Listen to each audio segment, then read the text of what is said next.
Last episode, we talked about address reuse. A Bitcoin address is not a username. Fresh addresses help keep different payment contexts from collapsing into one public folder. And the ending teased wallet labels.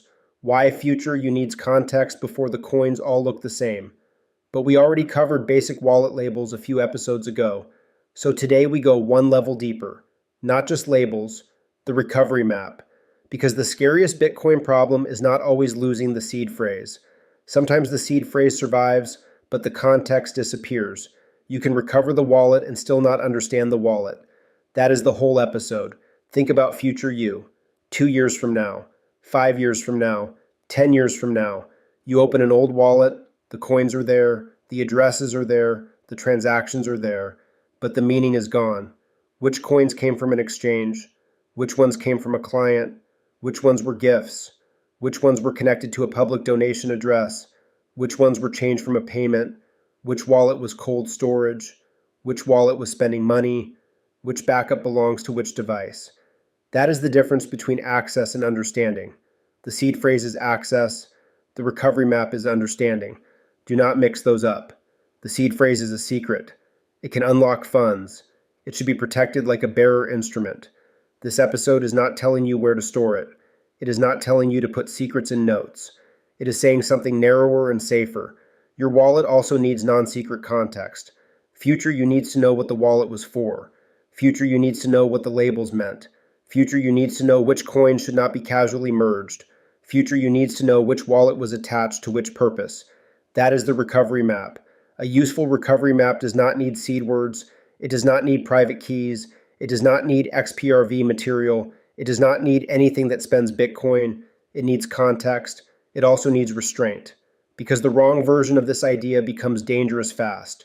Do not write, my seed phrase is here, my PIN is this, my private key starts with this, my passphrase is based on this family detail, or here is the exact path to steal the coins. That is not a recovery map. That is a target list. The safer question is, what can I write that helps me understand the wallet without helping someone else spend it? That is the line.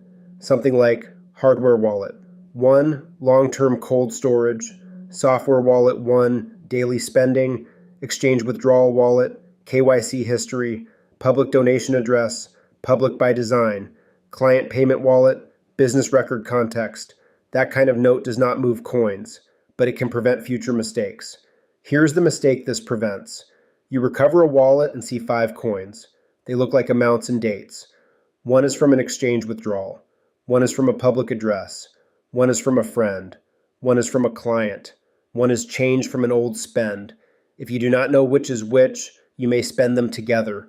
That can connect histories. It can create record confusion. It can make your own wallet harder to understand. And none of that required losing funds. It only required losing memory. That is why wallet labels matter. But labels alone are not the whole recovery plan. Labels are local wallet memory. Bitcoin Optech describes labels as descriptions of addresses, transactions, and other wallet information that help users understand past transaction history.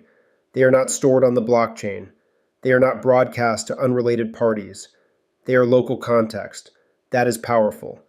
But local context has a weakness. Local things can disappear. You upgrade a phone. You replace a laptop. You restore a wallet. You migrate software. You forget why you named something that way. You find an old backup and cannot remember whether it was active, obsolete, or a test. This is where the recovery map comes in. The map is the bridge between wallet backups and human memory. It says, what is this wallet? What was it used for? What should future me know before spending? What should never be written here because it is a secret? That last question matters most. A recovery map is not a password manager. It is not a seed phrase backup. It is not the place for private keys. It is not the place for signing material. It is a note about purpose and context. Think of it like labels on moving boxes. The label says, kitchen, tax records, family photos, fragile. The label does not contain the house key. It tells you what the box is before you open it. Your wallet needs that same kind of non-secret memory. Here's a simple structure. 1. Wallet purpose. Cold storage, spending wallet, business receipts, donations, testing, inheritance planning. 2. Origin context, KYC exchange, peer-to-peer, mining, client payment, gift, change. 3. Privacy caution, public, semi-public, personal, business, do not merge casually. 4. Backup status, active, retired, test only, replaced, watch only, device lost, device wiped. 5. Review date, because a note from 3 years ago can be wrong. That is enough to help future you. It is boring by design. Boring is good. Drama is where people make mistakes. Here is a concrete future you example. You find 2 backups.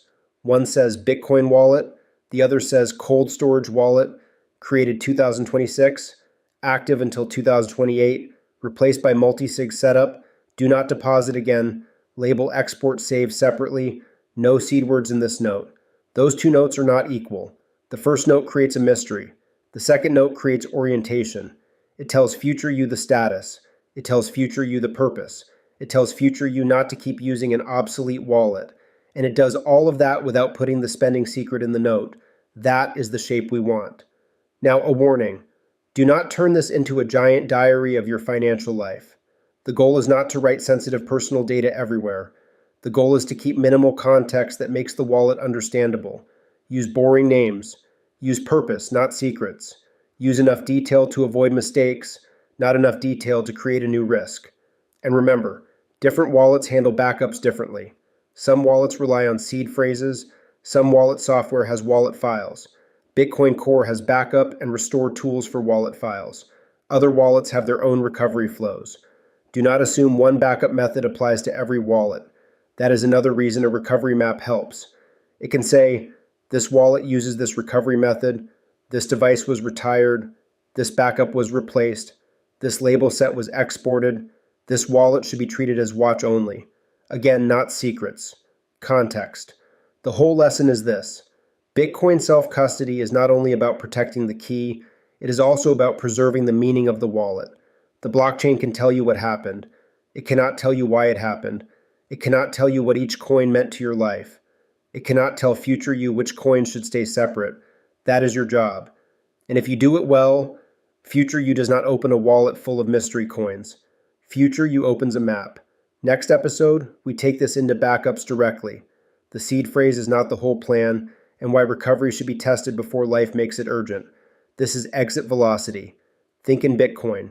Educational only, not financial, tax, legal, security, or privacy advice.